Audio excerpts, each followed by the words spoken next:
Capítulo 1. La sociedad de clases y el Estado.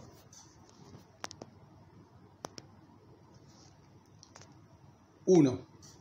El Estado, producto del carácter irreconciliable de las contradicciones de clase.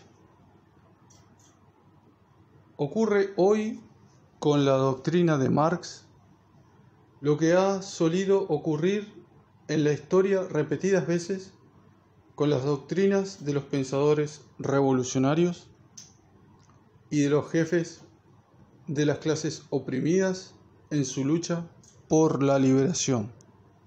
En vida de los grandes revolucionarios, las clases opresoras les someten a constantes persecuciones, acogen sus doctrinas con la rabia más salvaje, con el odio más furioso, con la campaña más desenfrenada de mentiras y calumnias.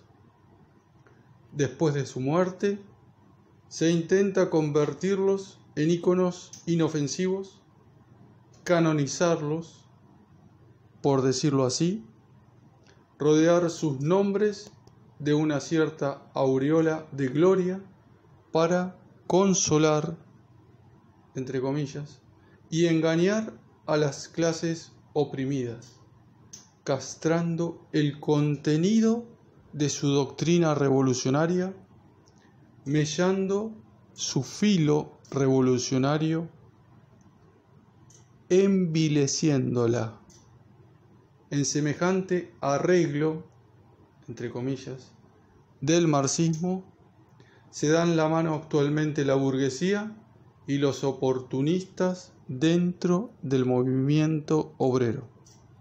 Olvidan, relegan a un segundo plano, tergiversan el aspecto revolucionario de esta doctrina, su espíritu revolucionario.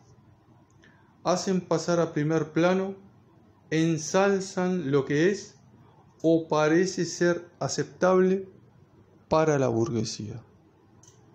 Todos los socialchauvinistas son hoy, bromas aparte, marxistas, entre comillas.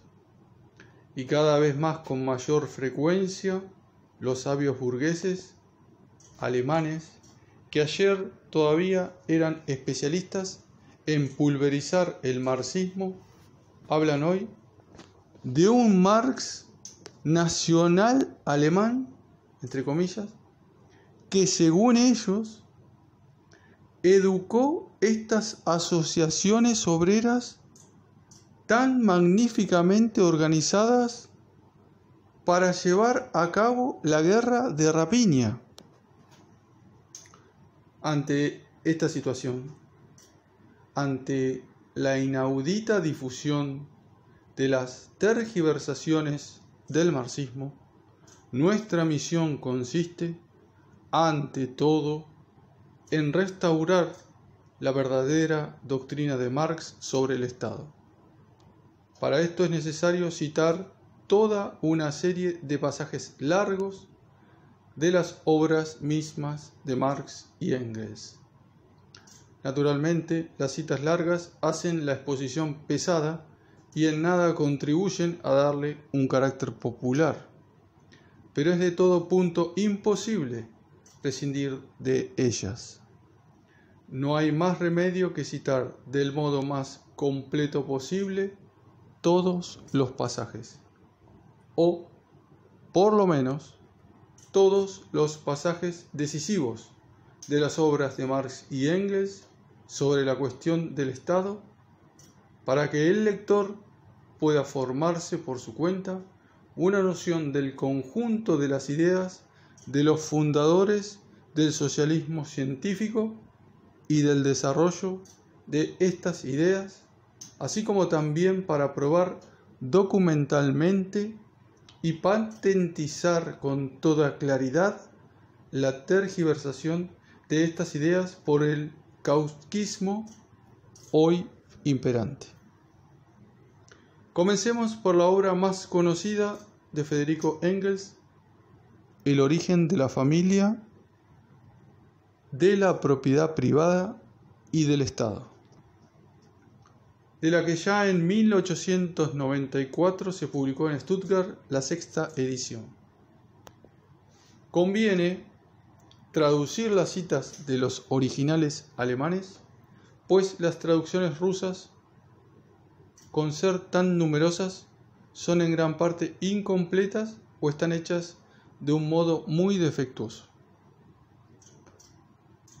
El Estado, dice Engels, resumiendo su análisis histórico, no es, en modo alguno, un poder impuesto desde fuera a la sociedad, ni es tampoco la realidad de la idea moral, la imagen y la realidad de la razón, como afirma Hegel.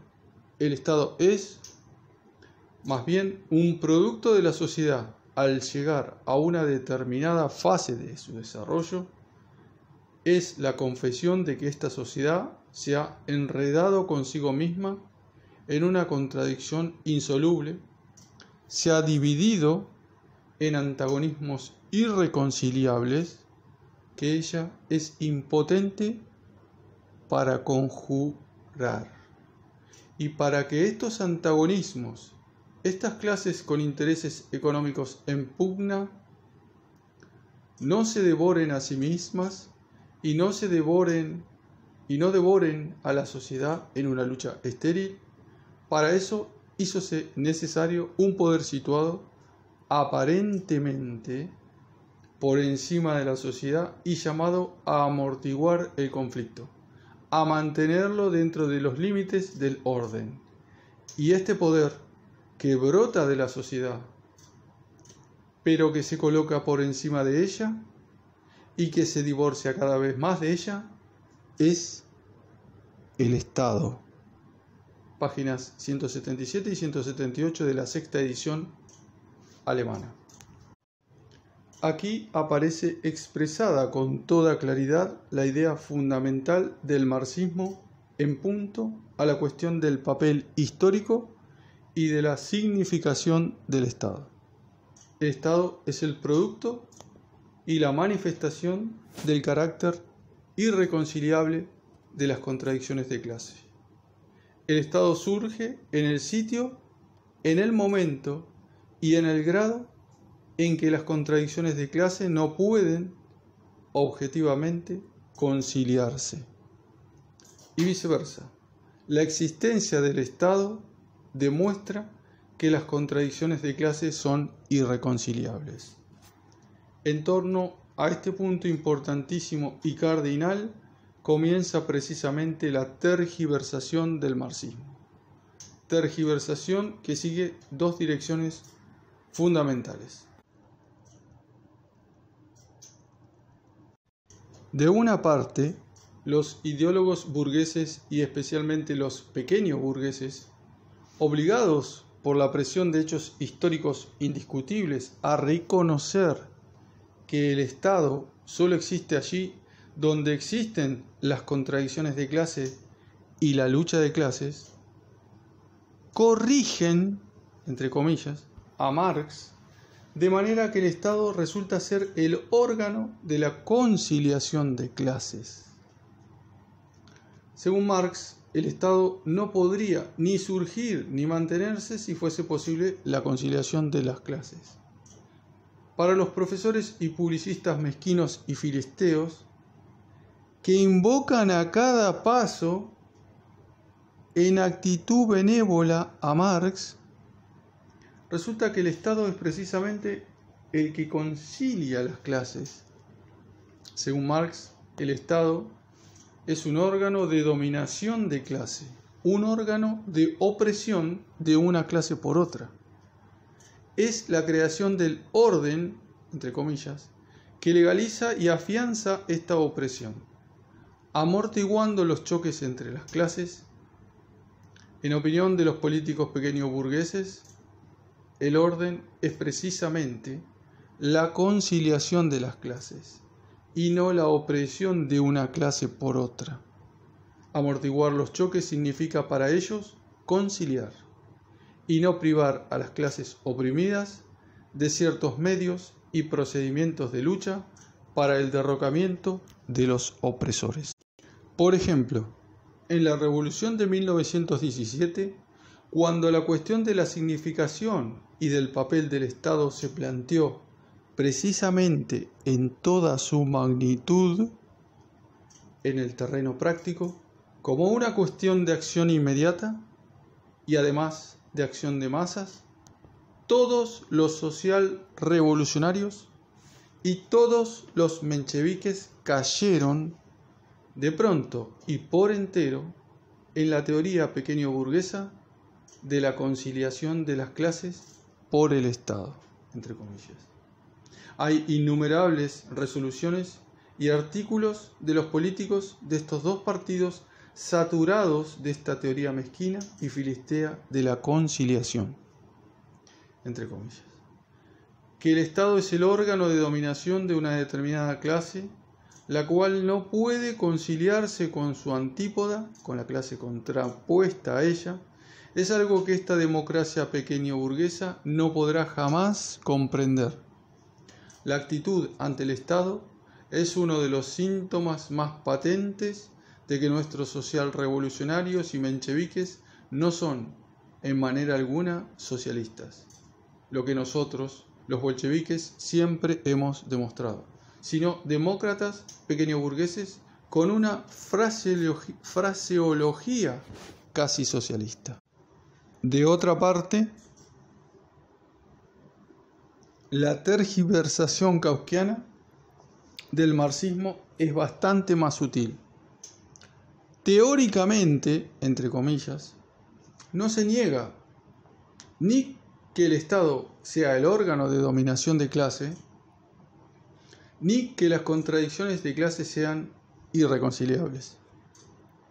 Pero se pasa por alto u oculta lo siguiente: si el Estado es un producto del carácter irreconciliable de las contradicciones de clase, si es una fuerza que está por encima de la sociedad y que se divorcia cada vez más de la sociedad, es evidente que la liberación de la clase oprimida es imposible, no solo sin una revolución violenta, sino también sin la destrucción del aparato del poder estatal que ha sido creado por la clase dominante y en el que toma cuerpo aquel divorcio. Como veremos más abajo, Marx llegó a esta conclusión, teóricamente clara por sí misma, con la precisión más completa a base del análisis histórico concreto de las tareas de la revolución. Y esta conclusión es precisamente, como expondremos con todo detalle en las páginas siguientes, la que Kautsky ha olvidado y falseado.